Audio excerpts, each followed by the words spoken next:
Sky. You will hear presentations from our project partners. The project is called Darker Sky. It's an Interreg North Sea project, and we have been working on the topic for 3 years and are very happy to present today some of our main findings. And without further ado, I would like to introduce the first speaker, who will share, first of all, a little bit about the project, Darker Sky. So the first speaker is Reynier Peletier from the University of Groningen.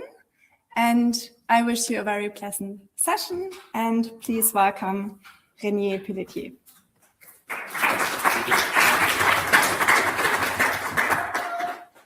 Thank you, Katarina. Darker Sky is, as said, is an Interreg North Sea project, which is almost finishing, and we are lucky to present here some of the main results. It's about a topic that is fairly unknown, but extremely important and getting more and more important. It's about light pollution. So light pollution, for those who don't know what it is, it might be hopefully a few of you and not many. I will give a small introduction, then talk about the project, why do we need to do this, and how are we doing this. So, the definition of light pollution is light that's human-made at night, of course. And so basically all light is light pollution.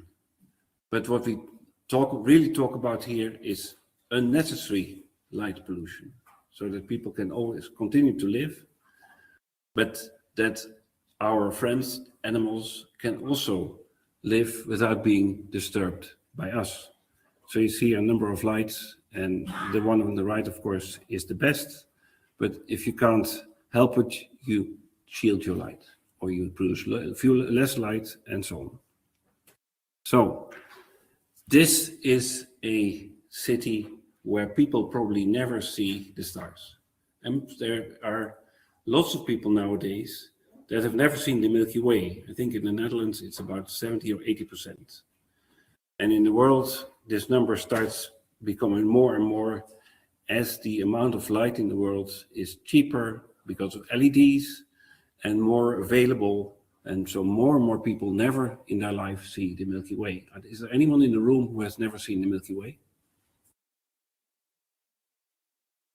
Okay, well, these people probably wouldn't have liked to put up their hand anyway, but okay.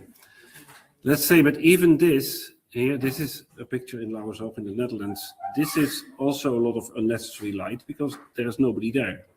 So you're using the light, yeah, for nothing. So here's a map of the amount of light in Europe. And you see that where there's a lot of people, there's a lot of light. And we are here in Brest in a fairly unspoiled area. But this, compared to other places in the world, is still that there's everywhere too much light. So why do we fight it? Is it really important that we fight it?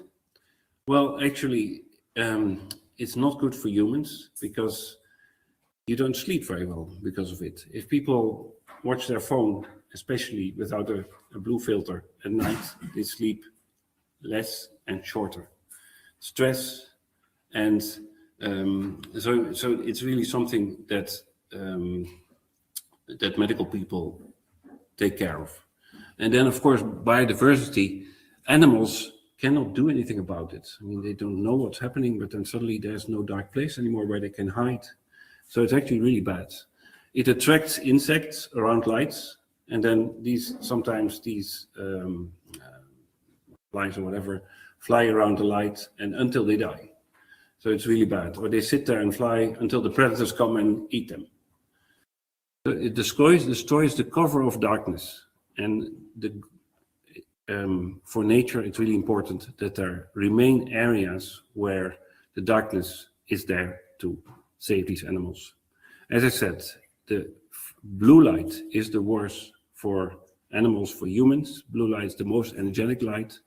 And this is a spectrogram of an LED light. You see this big blue peak, which can be filtered out, of course, but this is the raw light that comes out usually.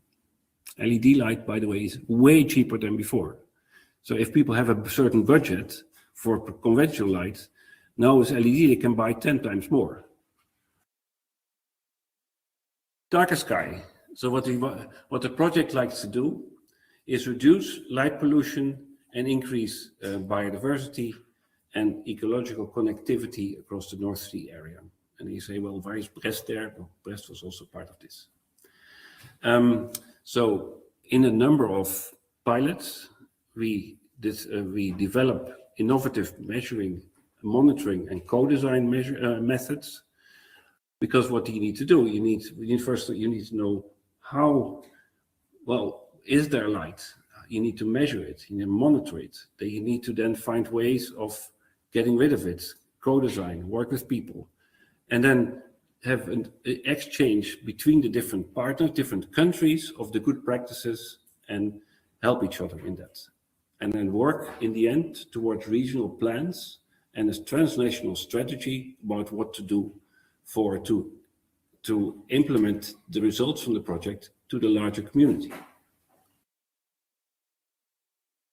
So here we have a number of partners.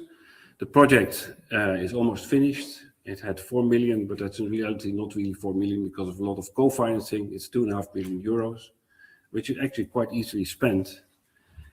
There's 8 demonstrator sites, or sites where lighting is being addressed to make them demonstrator site where people can come and see how it should be done.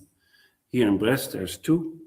And then we are in the Netherlands, there's 2, then in Germany in a few places, and in Denmark, there's no place, but people are still interested and part of the project.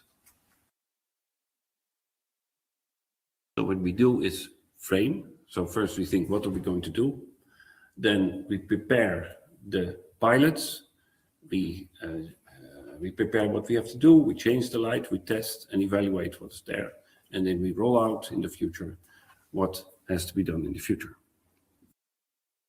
So it has to be concrete, tangible, and so on. So not be theoretical, like you should do it this and this, but it should be such that every lighting engineer, for example, for some municipality, can do this.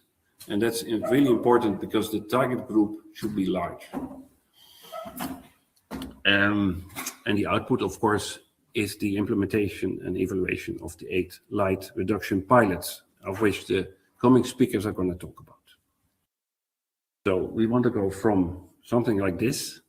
I think you might feel very comfortable under this, but I normally don't feel comfortable. I feel really like, oh, why is it so bright, so light and in the middle of the night?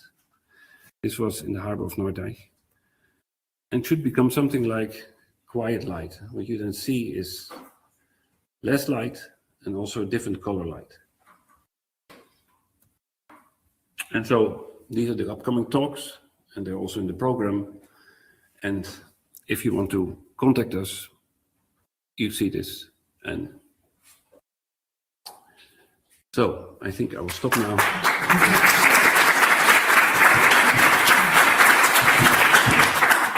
And maybe it's better to, I don't know whether the question should be asked now or later. As you want, if you have a question, or maybe we have a final discussion. Maybe there's a discussion saying all the answers will come afterwards. So. Okay. Thank you very much.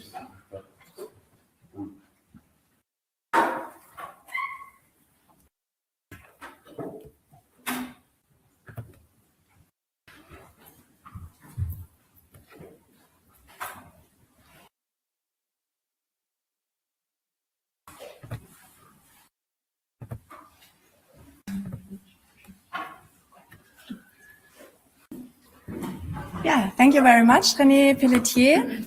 And as said, we will take questions later on.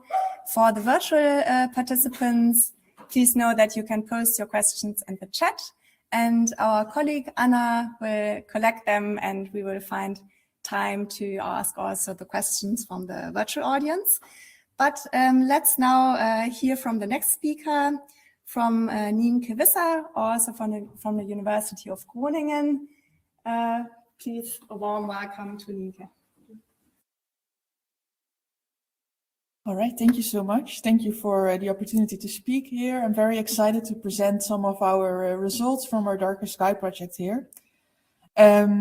So you also have to bear with me because I'm an astronomer, so I'm not an ecologist like a lot of you here, I think. But I think it's also the fun part of our project, our interdisciplinary collaboration.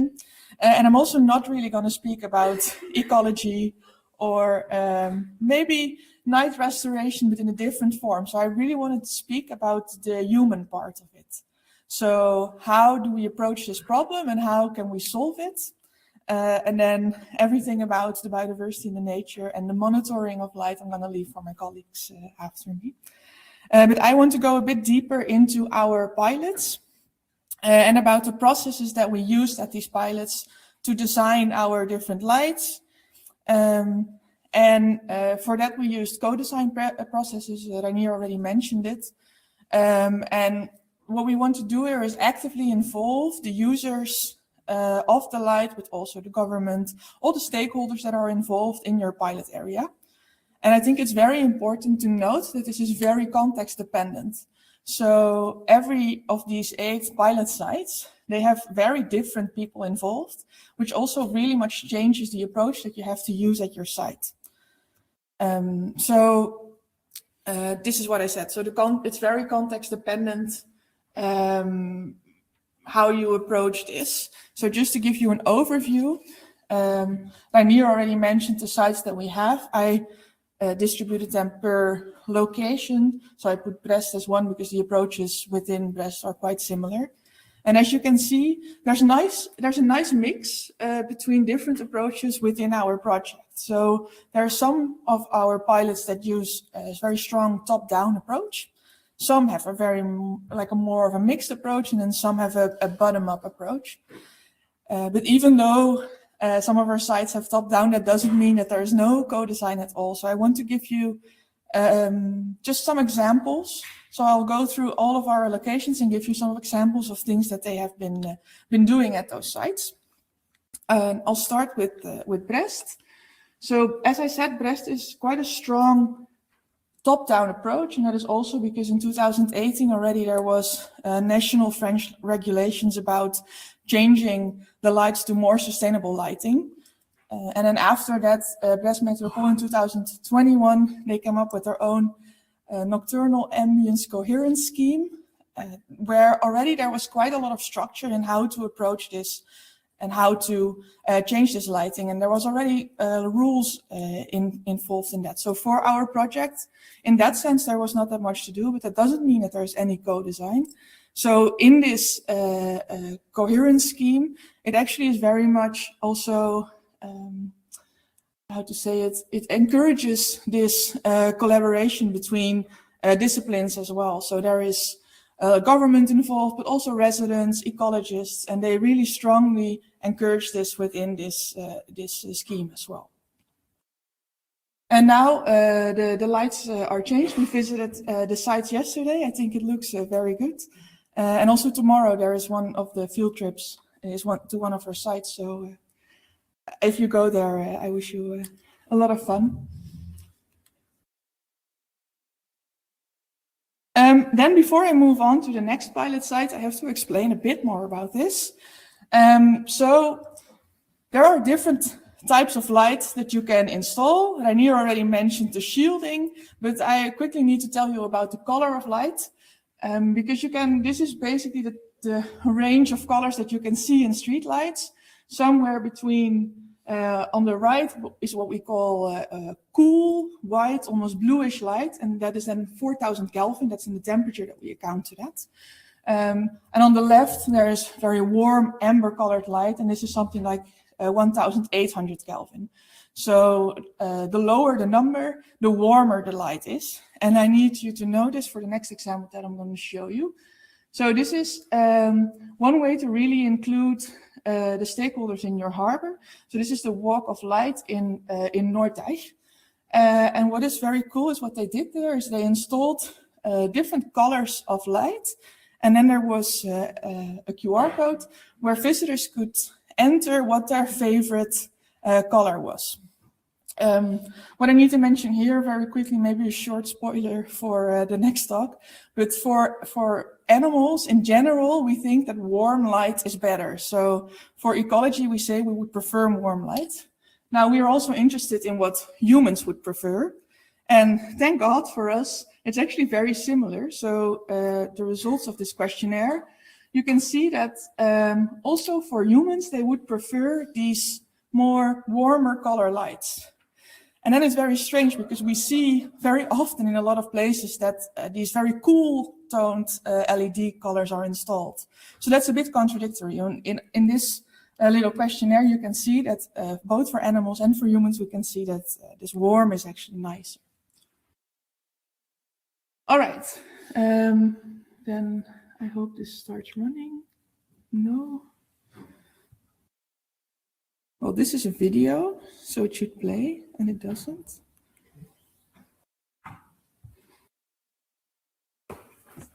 Maybe you can.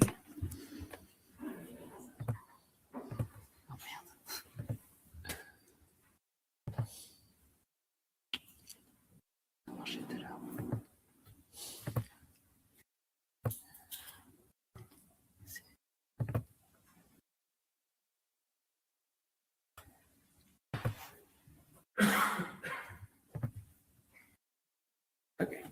Yeah, I really want to show it because I think it adds something if you can actually see it. But this is from our demonstrator site in Hamburg. And what you see here is actually the street of our pilot site, but then recreated in VR, which is very cool because it can be very difficult to actually experience this light because you have to be there at night in the dark. And not everyone wants to go somewhere in the middle of the night to experience this light. So I think having a VR experience makes it very nice to have residents experience the light without forcing them to actually have to go at night. And some other benefit I think is very cool is that you can live, as you can see, there's like a dashboard. You can change the color of the lights as is happening here. You can also change the weather circumstances. You can like hide a little man behind a bush and see what the light does with that. So it's actually very nice and a very cool experience. To show your environment and your lights in a way like this. Well, you can change the height of the street pole, see what happens. The weather environments. Well, I'm not going to play the whole thing, but all right. So then I want to tell you something about Holbert, because within our project, the timing for Holbert was quite unfortunate because right as we started the project, the municipality had just changed all the street lights. So it would be a bit of a waste to then you have to change them all again. However, they forgot about this one street light, which then became our pilot for our Holbert pilot site. As Yoann, the pilot coordinator, said yesterday, I thought that was very nice. He said, when that happened, you could see that one street light can say more than 1,000 words, because just actually experiencing this light and showing what the color change does, what dimming does, that actually can say so much more than telling people about it in a room like this, I guess. So I can really encourage you to actually go to a place and experience the light and see what it does to you. And this is, of course, a prime example of what co-design is as well. Well, the same light that was installed here, which is very adaptive, as you can see. You can change the color, we can dim it. These were also installed in my pilot site in Lauwershoog. And what we did there, we did a night walk with the citizens. So here we actually managed to get them out at night. And we could, on the spot, we could change the lights together with them. And we could show them different colors, and we could also dim them. And what is quite funny is that while dimming this light, the citizens themselves wanted to dim even further than what we had in mind. So this shows you that sometimes you can do even more than you expect. So I think Our dimming protocol was until 10% or something in the middle of the night, and they wanted to go as low as 3% even. So sometimes you can be more ambitious than you think. And then because it's my pilot site, I thought I'd do another example from Lauwersoog. This is a small video from the Night of the Night. Maybe you've heard of it, maybe you haven't, but this is a national event once every year in the Netherlands. We organize this, and we organize all these events around darkness. So at night there's like tours in observatories. You can do dining at night. You can be as creative as you want. It's national, and a lot of places participate. And here we did an event in the harbor of Lauwersoog. And what I think is very nice is that the director of the ferry service was there, who's a very big polluter. And we asked them to turn off the lights. And they did, which was very nice. They took about 1.5 hours to have to turn off every single light switch. But they did it, and I want to finish with the video of her explaining what it was like. So.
So then I want to end with these takeaway messages. Also, there is some folders on the edges, please take them. There's also a summary of our co-design approaches in there. And if you're interested in a more extensive summary of our pilot sites in the co-design that we use there, please scan the QR code or visit it on our website. So you can also find it there. Thank you very much.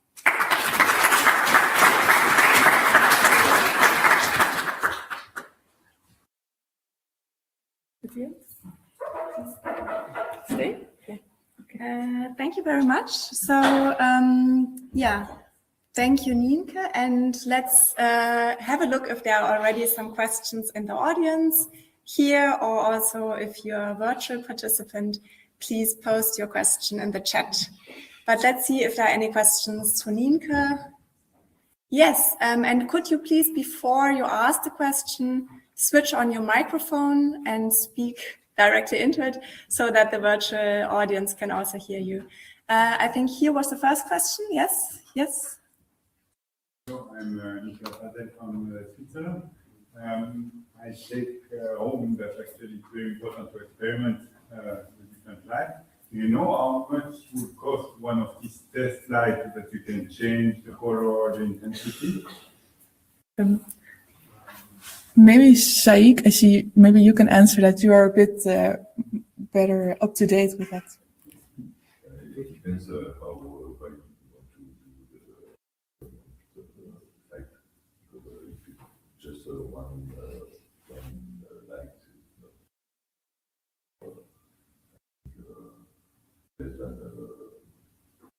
it depends on the control. I think with the tools around Thank you. I hear 1,500 euros as well here from the front. There's nodding. I think there was another question at the back. Yes, please. Please also switch on the mic. So I was actually wondering, why do you care so much about what the citizens think about this different color of light? So the question is why we actually care about what citizens think. That's a good question, actually. I think for me, why do we put lights? it is for citizens. So we want them to feel comfortable in the space. It's also quite controversial because with safety, and especially women's safety in public spaces, often when something happens, the solution is to just put more lights. And we know that this is not always the solution. So as we see warmer colored lights, lights in the right places, no contrast, that is more important than just putting as much light as possible. And I think it's important to inform your citizens about this because the light that we put is for them in the end. So yeah, that's my answer. Actually, there was another question in my mind. Like if you could somehow convince these bigger factories, let's say, that they turn off the light every third day, like 2 times in a week, could it be useful, or would it be more of a problem for like animals, but then they just have the stress and then they don't have the stress and then that's again? So the question was if you like interchange switching off lights, so having it on for 2 days and then switching it off, or they say that okay, to reduce light pollution, they turn on the lights every third day. Yes, I do. I'm not a biologist or an ecologist, but what I've learned is that it depends on the species. So some can get scared from light turning on and off. I also see 2 biologists here. Very like Yoann, maybe you want to say something. Uncertainty, we can't say. we don't actually have the knowledge to say that if you make 3 days light on, 3 days light off, what it will do. It's too early now regarding the current knowledge to say it will have an effect on different spaces, different communities, like functioning. Difficult to say. Thank you. Let me know when there's research. Yeah, thank you. I think would be time for one more question, or let's check in with Anna if there are questions from the virtual audience. Not so far, but still, the session will continue for a while, so there's still time to post any question. And as you can see, the project team is very passionate about this topic. So also if afterwards questions come up, please don't hesitate to contact the team. Yes, I see we have time for a question. No, I also like this VR project. I'm sorry to ask you again about the cost, but I think so. It's not something you can implement for a bit everywhere. So something with, how complicated it will be if I want to do that in my town. Well, I see Heike also in the back from the Hamburg team, so maybe you want to answer. The question is about how easy it is to implement this in your own town. Do you want to say something? Yeah, well, you mean in terms of changing the structure as a whole, or what do you mean? Sorry, no, to have the VR, this VR system, yes. To implement that anywhere. So if you want to do that outside, would be, because I think it's such a great tool. So in the beginning you have to invest a lot, because of course it needs development, but in the end it becomes really smooth and less cost intensive. So I would say the biggest impact is in the beginning when you think about it, but the baseline is there already.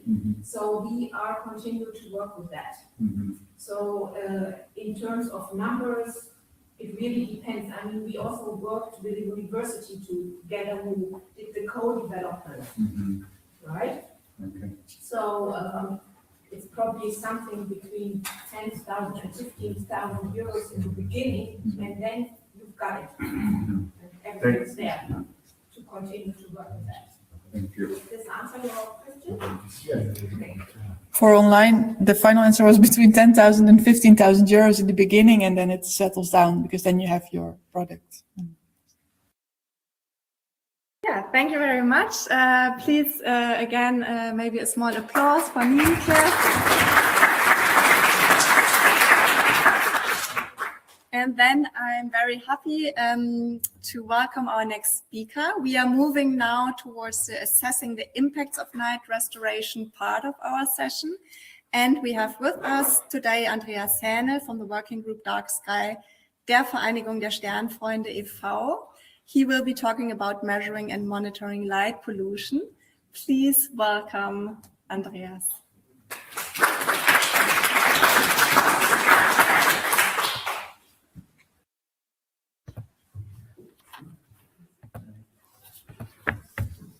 Okay, thank you very much and good morning.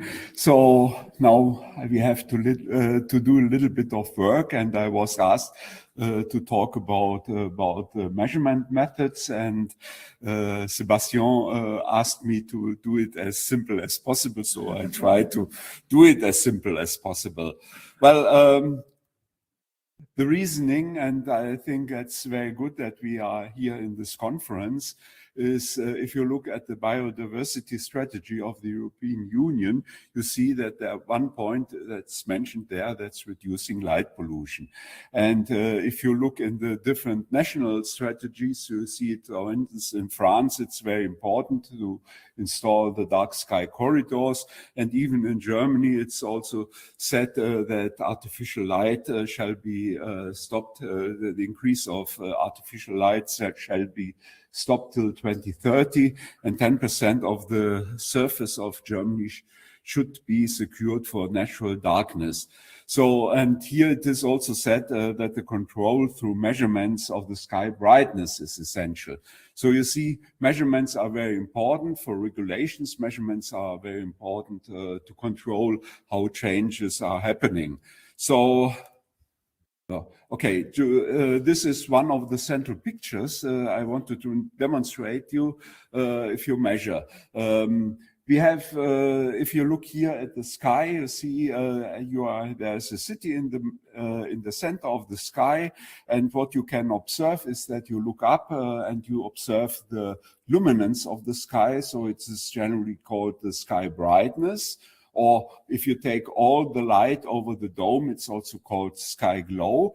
But then all these light from the sky, you can measure on the ground, yeah, in the city or anywhere, and that's the illuminance and sky illuminance, and that's measured in lux. And because we have very low values from the sky glow, it's even millilux, yeah.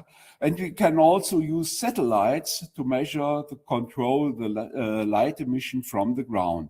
And then we go back down to the ground, and then you have, for instance, there a light source, and that's the direct light from this light source. It can be glary, but it illuminates also the street, and on the street you measure also the vertical illuminance in lux, yeah.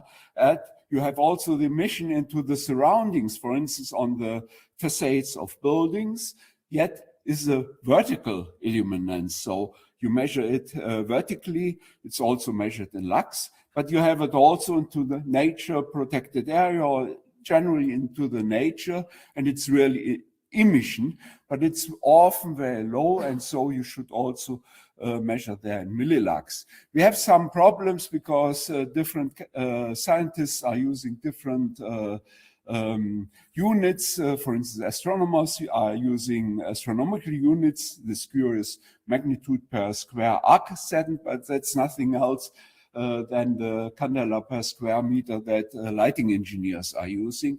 We have biological units, and we have these physical units that, for instance, a satellite is delivering, but normally we use these photometric units on the ground, and it's also in some regulations where this is used. So just to show how we measure the light illuminance, so that's normally what all know is the light from the luminaire coming down to the street, yeah? And that's the illuminance. And there we have regulations. These are, for instance, in Europe, the European norms, but these are industrial norms. And these in most countries are only general regulations, general recommendations, but no laws. In some countries, these are laws. And you have a very low level. I do not go into the detail, but it's about 2 to 7.5 lux. These are the lowest values you can use. The problem is that there are no upper limits for this. That's the real problem. And the other thing is that we also have regulation for working spaces. That's very important. But we have also, at least in Germany, one regulation. That's not a law, but a regulation that the light into the window, sleeping window, shall not be higher, for instance, in residential areas than 1 lux. That's really the light emission. So that's the one side. And what we did, we tried how to measure the illuminance of the street, because you need mean illuminance, and there are different methods that are prescribed. Very complicated. You see the upper grid. It takes a lot of time to measure this. We tried some simple measurements to compare how we can do it, for instance, here in Norddeich. And we also made the measurements at the traps we used, the insect traps. Arjen will talk about this later. We installed insect traps at the light poles. We measured the horizontal illuminance on the street, but we also measured the vertical illuminance on the light traps. And you see, for instance, here, this example, there was a ship standing there with a very bright light source. So it was disturbing light that came onto the insect trap, and this disturbed it. So we measured also this. And what we often use is these fisheye images. And from these fisheye images, you can also derive this lux value. And I just want to show you a problem. These are problems here from Brest. We took when we started the project 3 years ago. On the left side, you see that there are many bright lights around. So these disturb the brightness. Just nearby, the sky is about the same brightness. But if you look, there are many trees and they make it much darker. Yeah. So that's a little bit a problem if you have bright light sources or dark obstructing light things. It's a problem. On the right side, that's nearby at the beach, where you really had a round view without obstacles, without additional light sources. That's a little bit a problem.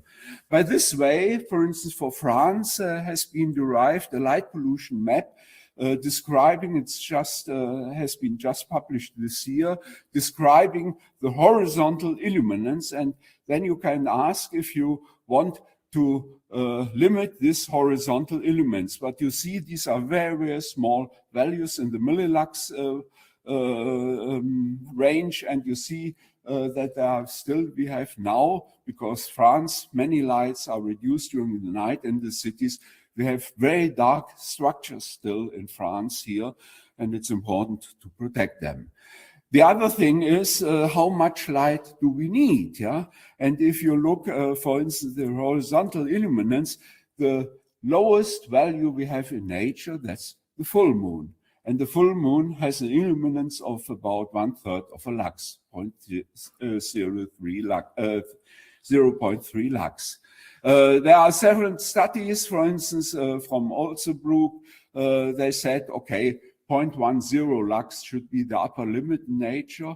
And there was just a paper published from the IGB in Berlin, and they said, okay, everything in the range of 1 up to 2 lux is already disturbing. So we have in nature only very, very low values of illuminance. And now the question is, as I said already, do we, like the French map, that you look at the horizontal illuminance, but what is now discussed in Germany for the German nature protection law is if you take a vertical illuminance of an imaginary wall between the use area, so the street, the city, the working area, and the nature protected area. So you just make a wall there and you measure there the vertical illuminance. Yeah, that's a question. It's still a discussion.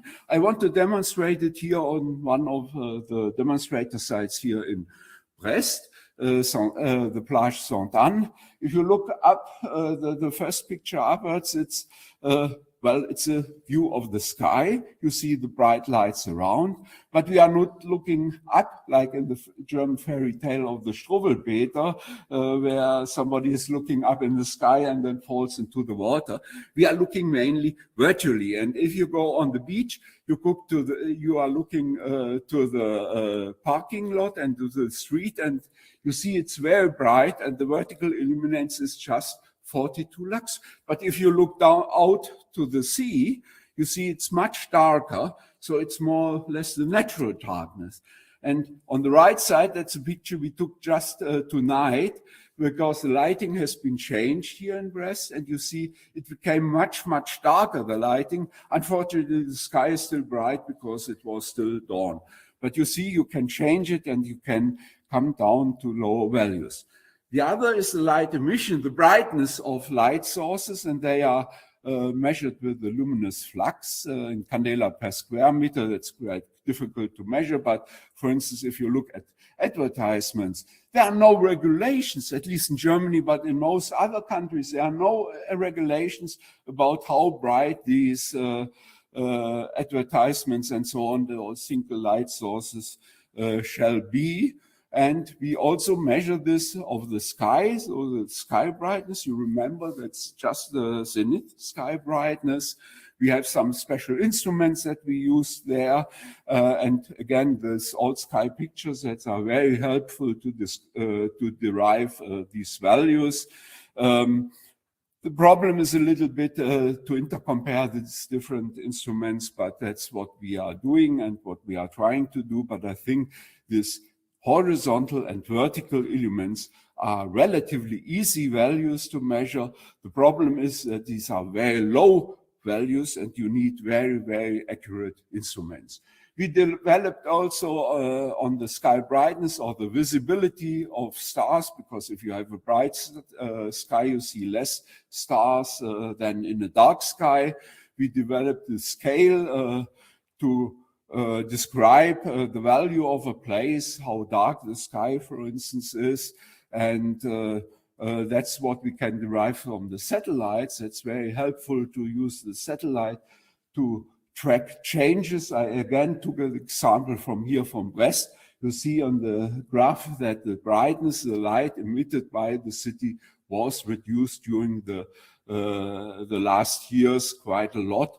So that's also a very valuable measurement unit. And finally, I would like to stress this.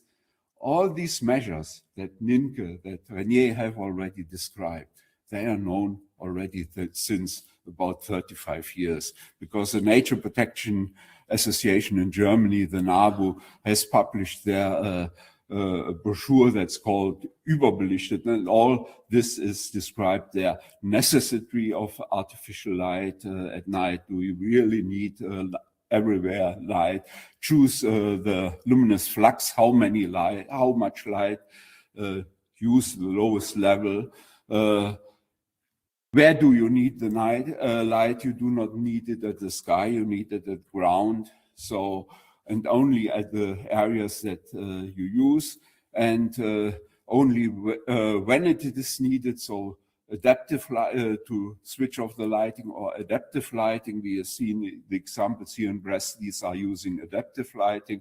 It goes down, and if somebody approaches, a car or a person approaches, it gets a little bit brighter. And then what also has been discussed by Nynke is that you need low blue content, so low color temperature. And to indicate it, we made this brochure where we tried to describe these monitoring processes. So thank you, and I'm happy for questions. Thank you very much.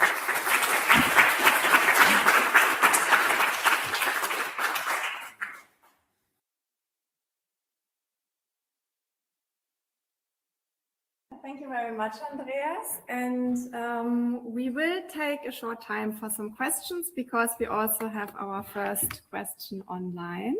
And I think let's maybe start with this. Or let's first see in the audience here, and then later turn to the virtual questions. Are there any direct questions to Andreas from the audience?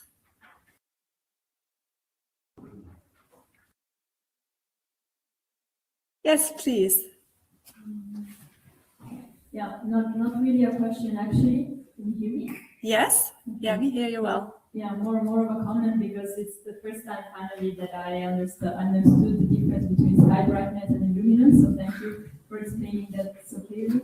And I would be interested in the intercomparability of the instruments that you didn't talk about. If you have something about to share, otherwise I would need to talk as well. Sorry, I didn't catch Please that. stand in front of the microphone. Sorry, I didn't understand the last. Can you move a little bit away? So you mentioned that you were starting to work on intercomparability of different instruments, and I would be really interested to know more about it. I don't know if there's time to talk about this in a question. Yeah. We made these comparisons already before because we had another Interact project before. Reynier was responsible for this on the measurement techniques. So we made the intercomparison, but the difficulty is that they all have different spectral sensitivities and also the measurement angles. Yeah? And normally we really recommend either to take these all-sky cameras, yeah, because they are very accurate. Normally digital camera, just a consumer digital camera, is a very accurate measurement instrument. The only problem is that you need software for reducing this, yeah. And otherwise, I think, and this might become the development if the German, at least in Germany, if the German nature protection law, these regulations will become enforced, that there will be more and more instruments for low-level illuminance measurements, low-level lux, because you know the most lux meters you are selling, there are many lux meters around there are not very accurate below 10 lux, and that's important that they are accurate down to 100ths of a lux, and there must become a measurement. There exists some instruments, we made comparisons of different lux meters, and we found some that are very accurate already, yeah? But I think in future we need more. And that's a quite easy measurement method then, yeah. Thank you very much, Andreas. And we have actually quite a lot of questions in the chat, a lot and very lengthy ones. Yes. So we will pick a few because, of course, the time is limited. I see our host here. So we pick a few ones, but we will also make sure that Andreas will answer in the chat during the rest of the session, but yeah, maybe one or two can be answered here. I can maybe just go, so the first one was answered already, but we can just start with the first two, and as Katharina said, we will answer the next ones in the chat. So yeah, the first one is, are there monitoring programs to evaluate effectiveness of the national protection laws in limiting light pollution? Are there penalty systems in consideration for landowners, municipalities who exceed the limits? Yeah. Unfortunately, nothing does exist already because there are no real light pollution laws. Well, the French law is existing already, but as far as I know from the discussions in France, for instance, the switch off of buildings at 1 o'clock in the night and so on is not everywhere followed. Churches are illuminated all the night and so long, but I have not heard if there has been some process afterwards when it was switched off. But I know that if people complain, and these are mainly nature protection associations here in France, then they have success, then there will be changes. But in general, not, yeah. Okay. So we do one more. If there's a project with limited funds who wanted to measure light pollution on an ecological scale, would you suggest SQM over lux, or to measure, or both? not really on an ecological scale, but we have these sky brightness measurement networks, for instance, in the Netherlands. There was Het Donkere, that's a special network to measure the sky brightness, and it gives already very valuable information. We have also a measurement network in Upper Austria that has already given some information, but not really in ecological context. So there's still, I think, quite a lot of research necessary also, because to determine the real limits, if you look into this study that has been published for the German regulation, there you can see that there's still a lot of missing information. Yeah, thanks so much, Andreas. I think that was super helpful insights in addition to your presentation. I would like to invite the next speaker now, who's a local, Yoann Roulet. Please welcome to the stage. He's from the hosting university here, Université Bretagne Occidentale. The floor is yours, and afterwards he will be complemented by Arjen Strijkstra from the Larenstein University of Applied Sciences. That's for later. Now the floor is yours, please.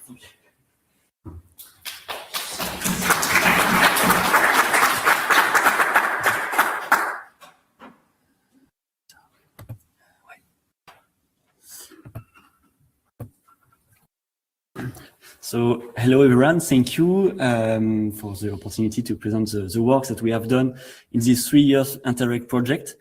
We, with Arjen, will present a work done with many participants. So here is the main coordinator of the biodiversity monitoring, but there is a lot of students and other persons that participate also for different things in a way or another. And yeah, I would like to mention also Homo Hip-Hop that participate early in the project. But sadly, yeah, he left. So I will begin the presentation with a quick introduction about why it is important to monitor biodiversity concerning night restoration. Why just monitor the light pollution, and just why coming with a lux meter or something like that, measure the emission of light, and why it's important to measure biodiversity. So the restoration of nights, it's in our view part of ecological restoration ecology, and so to follow it should follow these principles. And so one of them is principle 5: ecosystem recovery is assessed against clear goals and objectives using measurable indicators. If you want to achieve the goal, you have to assess the achievement. So, and there is some externalities, generating social learning, answering specific questions, applying adaptive management, etc., reporting, data sharing. And furthermore, so it's in general in ecological restoration, but I think I learned nothing from most of you. But for night restoration, there is some guidelines, some general guidelines how to design a dark infrastructure, and how to monitor the success. And so there is some parts about the monitoring of biodiversity. So in the darker sky, we wanted to target some species to assess the effectiveness of light modifications. So it was presented by Reynier, by Andreas, etc. There was some light modification, and we wanted to see if the light modifications impacted in a way or another the species that are on the places. So we have to target species. Here it was we choose the species to be, our group of species to be ecological, regulatory, or cultural relevance. The cost, it had to be cost efficient and needs not so much expertise. A broad distribution across Europe and a rapid answer, because if the light modification induced a response 5 years after the light modifications. It was not in the frame of the project. So we targeted this kind of species that are known to be responsive to light pollution. So the bats, so we made some samplings of bats, acoustic activity of bats for 12 nights with good weather in favorable good conditions. 3 months of recording of birds during all nights with good weather, bad weather, so from March to May for most of the sites, or maybe later for some of them. Insect samplings with sticky traps for 48 hours per month for 3 months. Arjen will present the results and the discussion. And the benthic fauna. For the benthic fauna, it's more exploratory because the project it concerns harbor and littoral cities for the North Sea region. So we wanted to focus some group of species that lived in the intertidal zone.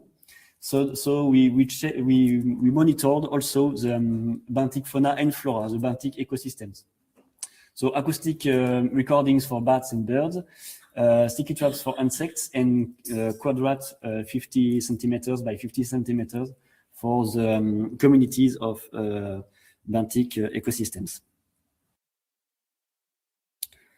Okay, nice. The problem with Google Slide, I think. I saw it coming. It's in. Do we have a PowerPoint or something like that? Yeah. It's hardly readable. This one.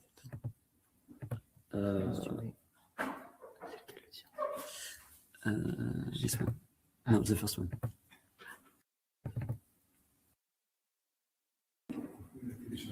Faut le télécharger.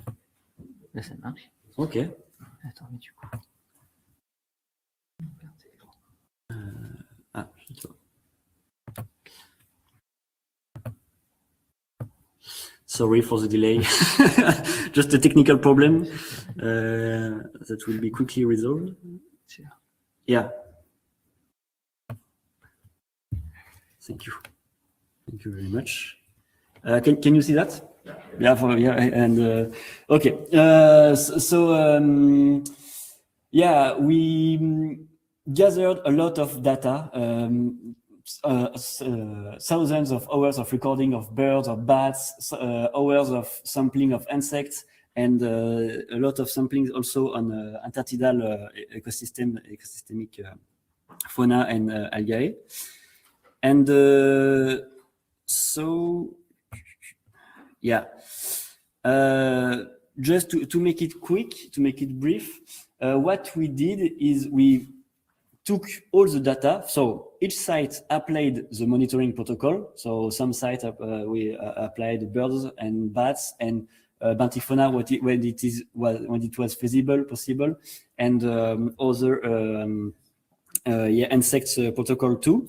Then we analyzed at UBO, we analyzed the birds and bats and fauna, and Arjen collected all the data for the insects. So for the acoustic activity of birds and bats, we modelized with using model averaging. So it's a statistical approach to include all the other factors like weather, like the specificity of sites, like and so we could extract only the effect of the light modifications. It's not linked to the. It's to be sure that the results are not linked to the results that we want to know are not linked to the weather or to the site or something like that. So what we want to see is the modification between the before modification, so in 2024, and after modification in 2025. It's the differences between among sites. So for birds, what we add is that we add a lot of acoustic activity of birds. So we focused on some species, the common chiffchaff, the robin, the blackbird, and the curlew. And with our statistical approach, we saw some significant effects of light modifications. So with this kind of indicator, the acoustic activity of this bird, in red, there is an increase of acoustic activity of the birds, and in blue, the decrease of acoustic activity. So now we can say that it is due to the light modification, but to say if it's closer or further from natural patterns, it's difficult to say, because there is different publications about if there is light pollution, there is an increase of acoustic activity, and other articles in other contexts say there is a decrease of acoustic activity with light pollution. So it's difficult to say if it's good or bad in terms of recovery of the ecosystem. But for the temporal distribution of the activity, we checked, in fact, when the activity was the strongest in the night, and what we saw at different parts of the night for different seasons. What we saw is that for the blackbird and for the robin, for different sites, Bollwich, it's in Hamburg, Norddeich in Germany, Saint-Anne at Brest in France. We have some significant results. In blue, it's earlier. In red, it's later. So at dawn, when it's earlier, it's I don't remember the things. Yeah. So comparing to the literature for the onset and the offset of the chorus of birds, every paper goes in the same way. When there is light pollution, the dawn chorus is earlier and the dusk chorus is later. So there is an expansion of the acoustic activity of birds. So what we can say is when there is less, when it's earlier at dusk, it's better. It's closer from a natural condition, and when it's later at dawn, it's the color are not good. It's better for birds. For bats, we are still processing the data for bats. There is a lot of data. And so for 3 groups of bats for Brest, we only process the data for Brest. And for 3 groups of species, we have at Brest, we don't have significant results, but we have tendencies. We have activity of Pipistrellus species, Pipistrellus scully and natusi, and Pipistrellus pipistrellus later in the night. And for the SRE, it's for short-range ecolocators. There is less activity in the night, but we still have to get some step back to analyze and to. Okay, so now I will let my place to Arjen to talk about insects. Thank you. I like insects because they are representative of what's happening on a very short range in certain ecological situations. So that's why we do a lot. We, Arjen and Ate and other people, also students, a lot of research on this way of catching insects, because it gets you some information about the ecosystem, which is very local. So we do this regularly for meadowbird research. So what you see on the right is one of these sticky traps placed in grassland, and you see some insects stuck on it. We usually measure them for 2 days, not too long, otherwise you might catch some birds. Then we had that set up basically for the different sites. But as Nynke already told, these different sites had different aspects and different ways in which they applied their lighting changes. So we have these different sites. where we had these monitoring cards as an indicator for perhaps effects of artificial light at night on insects and numbers and communities, etc. But there were different possibilities to do these measurements. So you get different contrasts and different information. So it's a little bit stressing to get all that variation actually in some axes which say something about the effects of artificial light. So in Holwert we had 3 different sites, an urban, an industrial area and a harbor marshland border where we measured, and in all these 3 conditions we had a lighter and a less illuminated site. In Hamburg there were 2 measurement sites. In both of these sites there were lighter and darker situations, but these were very much confounded with large habitat differences. And then of course you get into trouble. Also, they had something about measuring in trees and measuring in grass. And that's also quite nice because you catch different communities with that. In Noorddijk, everything was confined in the harbor area. There were some contrasts with high and low artificial light, but also a high intermix with some very paved and some greener areas. So you get very much community differences based on that variable alone. In Lauwersoog we had 3 locations, 2 harbor dike sites, quite comparable in the insects, 1 inland control site as a way of saying what normally would happen in habitats around that in a natural setting. In Brest, there were 2 locations, both lighter and darker conditions, very nicely executed with control sites which stayed the same in 2 consecutive years, a pre- and a post-attenuation experimentation, same habitat, but of course different years. And as you all know, year can also spoil your comparison very easily.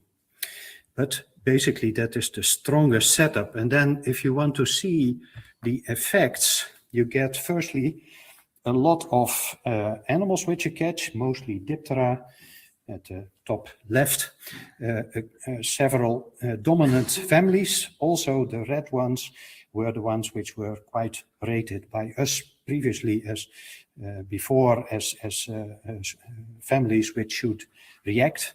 And then on the right side, you see these differences within the community as a comparison between lighter and darker conditions.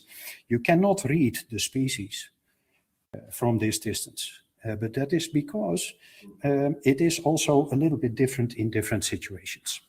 But what you can read is the bar diagram below that. You see the variance explained. So we took the communities and then said, well, variance is covered by different variables, and then see how much of that is actually covered.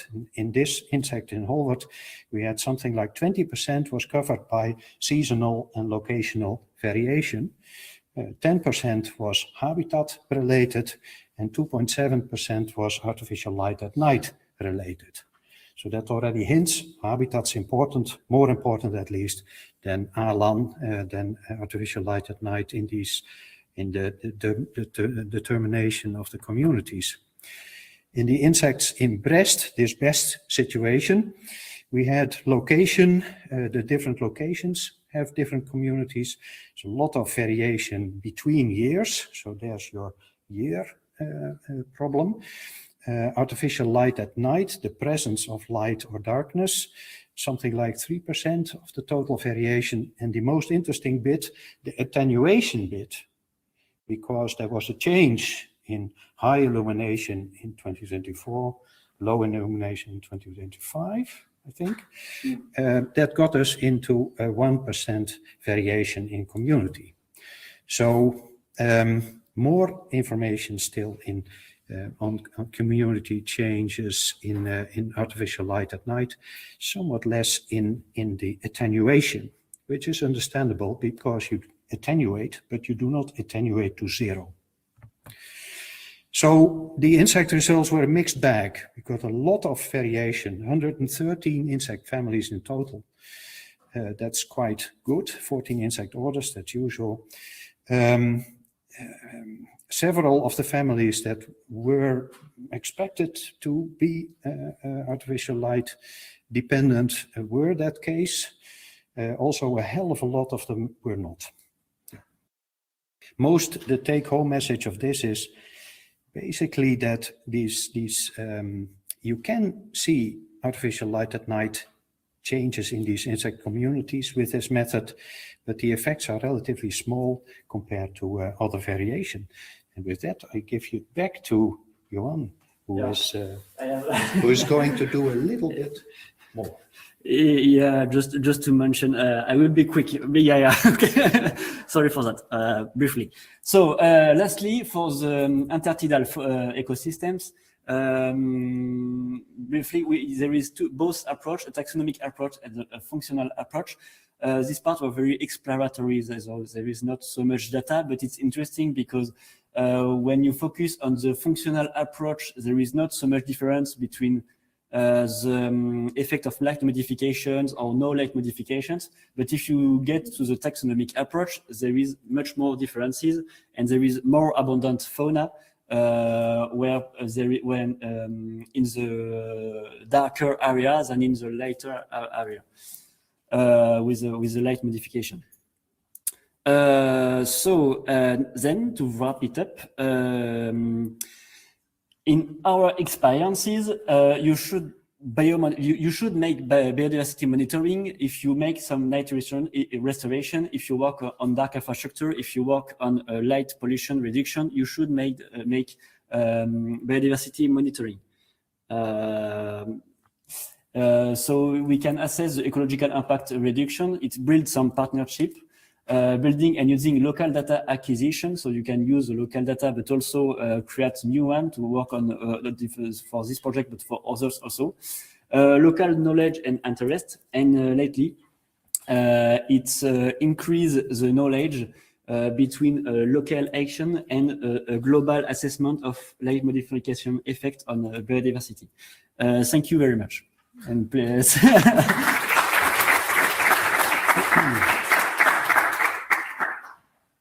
Thank you, Yoann. Thank you, Arjen. A lot of information. So we have one final presentation today as part of our session. We are a bit short of time, but let's see if there's maybe one short question to Arjen and Yoann. I know it was a lot of information to process, but I see a question here, the lady in red, please. The lady in red. I will try again with the microphone. Do you hear me well? Yes, perfect. I actually had a lot of questions, but I will stick to one. I wasn't expecting very good. I mean, it was very nice. I was curious about the logistics because you mentioned that you had the same species sampled in all the sites, and I was wondering how did you coordinate this? Did you have a protocol that was shared? Is it published to be reproducible in other countries? Did you have some education for the partners, or did you go into different sites?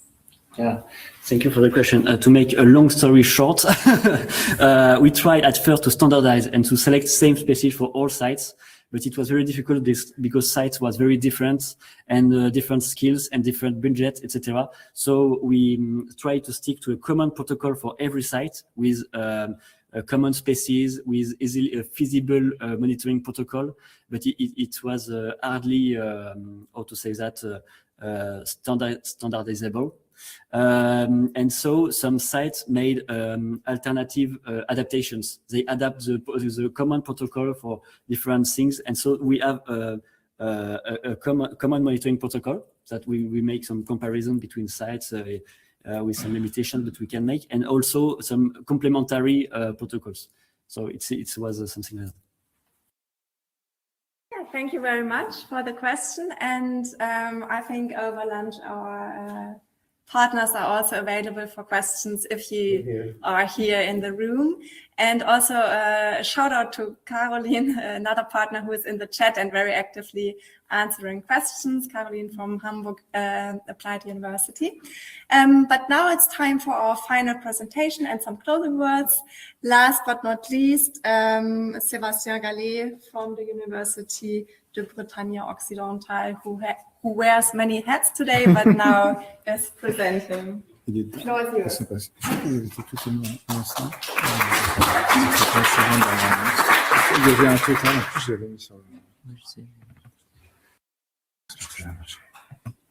Okay, so I try to be not too long, but we are quite lucky because we are the closest room from the lunch space. So it's very close. So before to conclude, I will give a summarize about what we did. One of the production was to evaluate, as we said, what we did, what the modification of light, what was the effect. So one of the problem we have, and it's the same in all restoration ecology subject, is how to evaluate, to have a global evaluation of what we did, of the results. As it has been presented, we had different main objective in the Darker Sky project. Define to define frameworks and notably common survey protocol, and you can have the document outside. The second one was to prepare, test, and evaluate the pilot sites, and then to diffuse and spread technical solution, but everything. And for this, today, what I will present concern this point: evaluate. It's easy to say, oh, yes, we will evaluate the effects, we will evaluate the operation, but how can we do that? As it has been already presented, we had some light modifications. So there was a theoretical agenda with everyone make the same things at the same dates, but was about what was planned. So we had effectively some initial surveys, some light modification, sometimes very recently or even not done yet. And we have some post-survey surveys, and this year we were supposed, and we did, analyze and production. So we have some, as it has been presented, surveys about biodiversity, sky brightness, and also a sociological aspect. So now we have a lot of data. We have data about light pollution, and these data allow us to see, does we effectively decrease the light pollution? Is effective, because the restoration was effective. Biodiversity data set give us information about the efficiency. Do we have effect? Do we restore the ecosystem? Do we have a positive effect on biodiversity? And the sociological part, we didn't speak a lot about it yesterday, but not today, allows us to have information about the perception, the acceptance about what has been done in the site. So we have all this data, and for biodiversity, it's billion of data.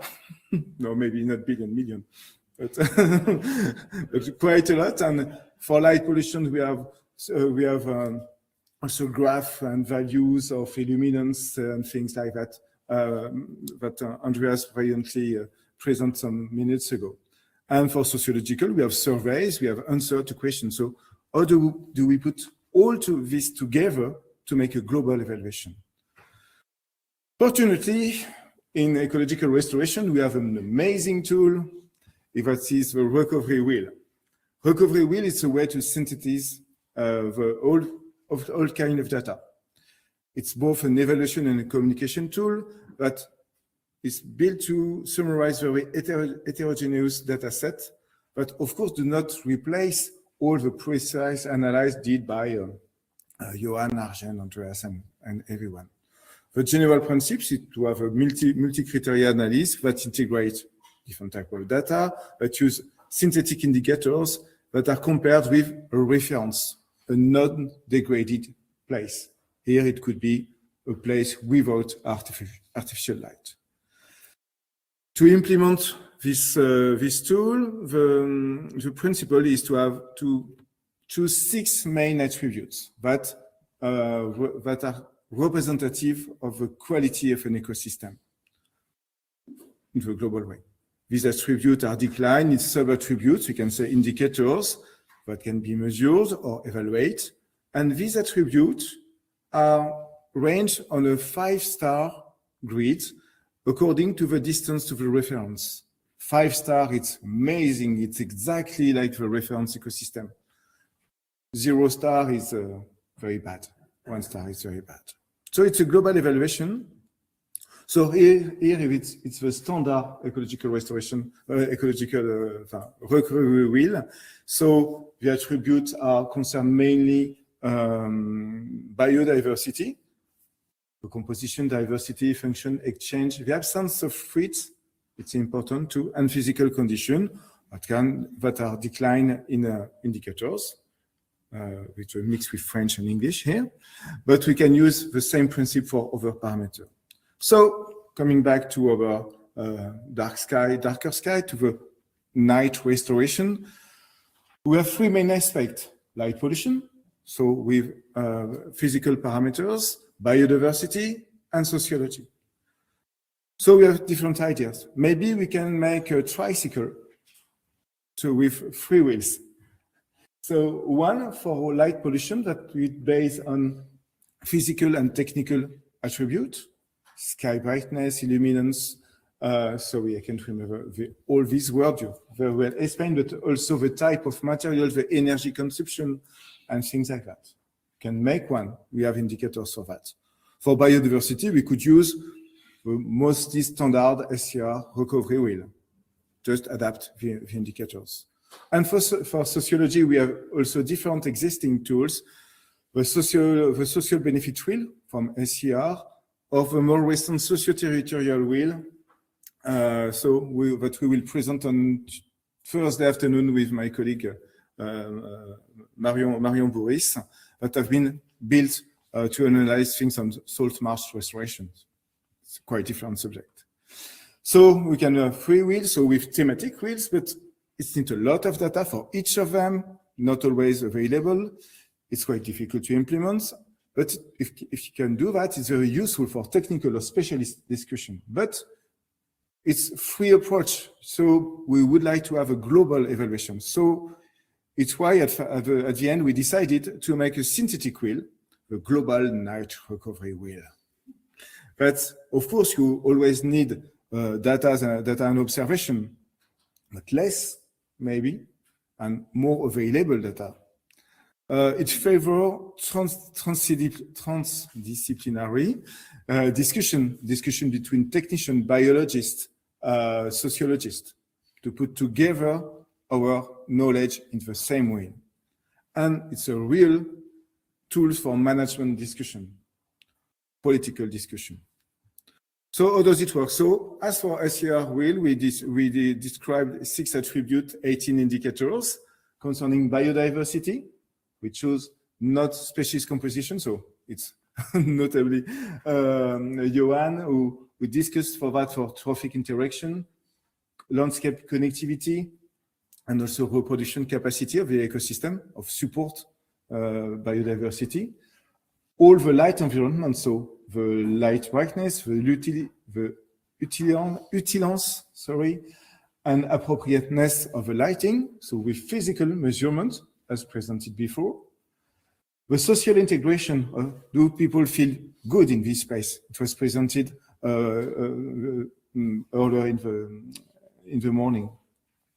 The use and support and the security, the real security data and not feeling. The technology design, does it concerning the adaptivity and innovation, the spectral composition, and the aesthetic integration, as it's important to have maybe beautiful light. And the sustainability, it's important in ecological restoration, in restoration ecology, but what the question is, the modification that have been made, are we sure that next year, next month, can be changed? A new politician arrives, oh no, I want light everywhere. So does the modification allow that, or is it difficult? We change so much things that even if you want, you can't. SAIC said, no, I can't do that. It's not possible. It costs a lot of money. So it's also linked to political integration and acceptance from people. and also economical point of view. Does the investments is possible? A question was asked on that point before. Does it cost a lot of money? What is the maintenance cost? And can we evaluate an indirect economical balance? So for each, so we have these 18 indicators and we have grids. Don't worry, I won't show you everyone. But for each of these indicators, we define what is 1 star, sorry, and 5 star, the best, what we would like to be done everywhere. 3 star is not too bad. 4 star is good. 1 or 2 is not too good. So, for example, biodiversity, I won't take time to show you, but we can discuss about it. So these different indicators, of course, always linked to light pollution. These indicators concern species that are sensitive to light pollution. There is no sense you can use a lot of species. Plant species, for example, are not included, as there is no known real impact of light pollution except in phenology. Sustainability, it's what I said.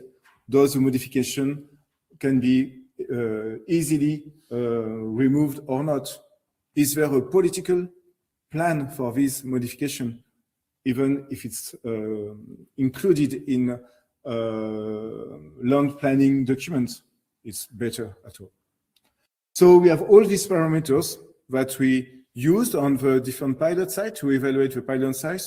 So quite rapidly, for example, in Brest, we won't describe it, but we have this wheel for the 2 sites. So it's not so bad. You have good values of 4. The 4-star level is reached for most of the indicators. Some maybe it's not less good. But they could be improved. It's not the same. There is nothing bad. With this approach, the idea is not to say this is better than this one. It's for this side, there is good point. Maybe that there is point that could be improved, and to understand why the score is less for this point. So what is the bad point here? Not a lot. Maybe for the cost of maintenance cost is only 3 star because, as we said, it costs quite a lot of money.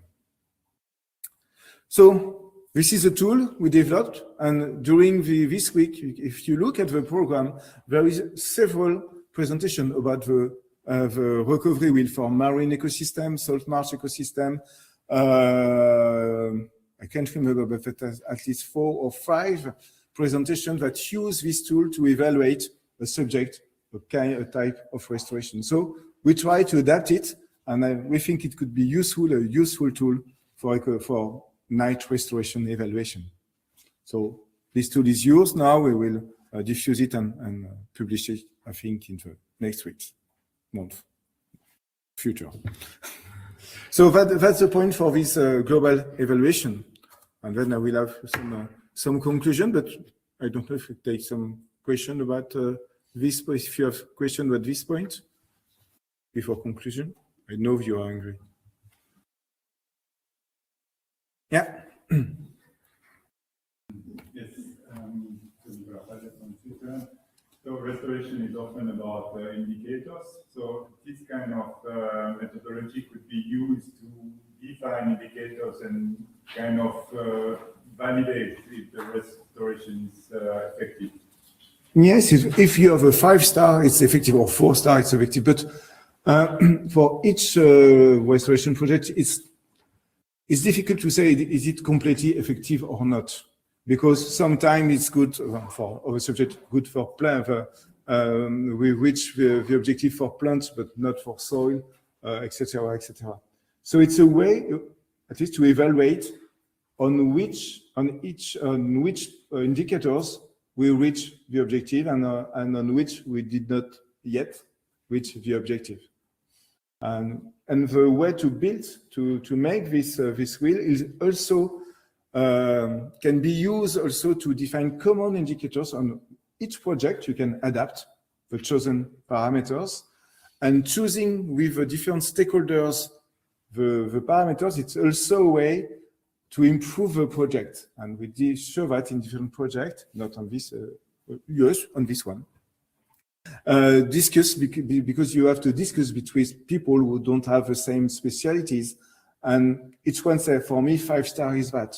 For me, 5-star is that. And then you discuss, you use, of course, scientific knowledge, and also a way to construct your project. What are our objectives and how we will evaluate that the objective are reached.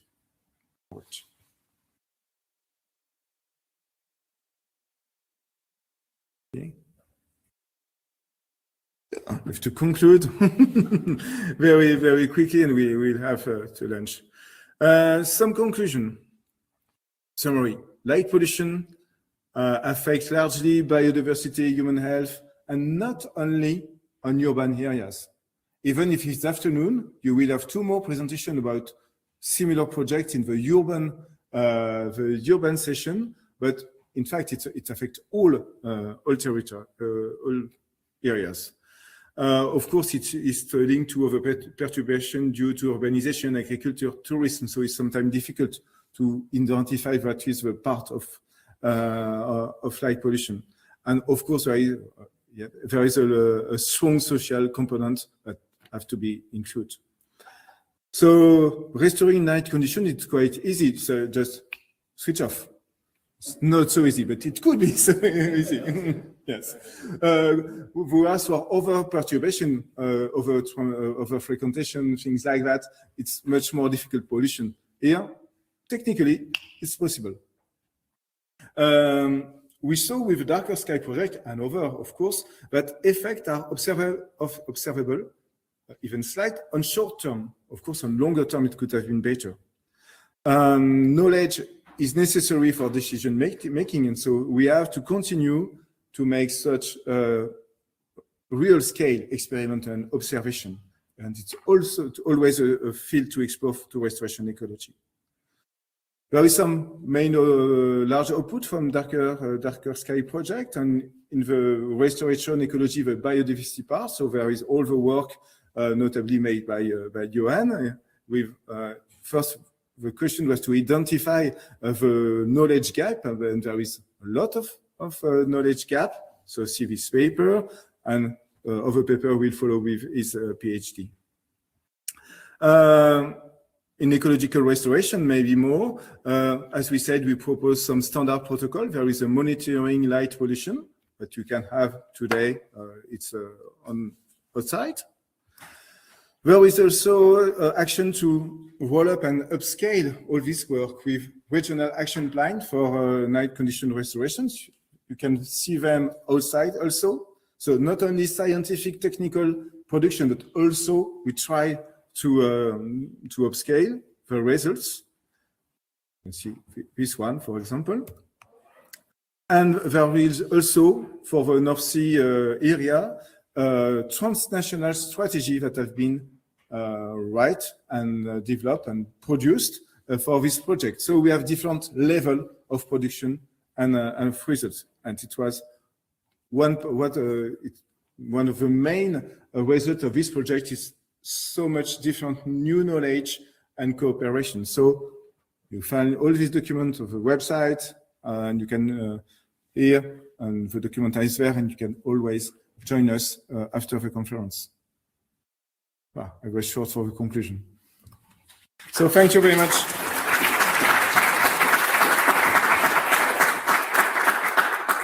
Maybe if you have one question or less, but we can still continue to the discussion after. If you have no question, it's time to go to lunch. So it's close to here. You don't have to go back to the conference area. Just follow us. You go out of the building, and you turn right, and you will arrive in 3 minutes, which will be at the lunch place.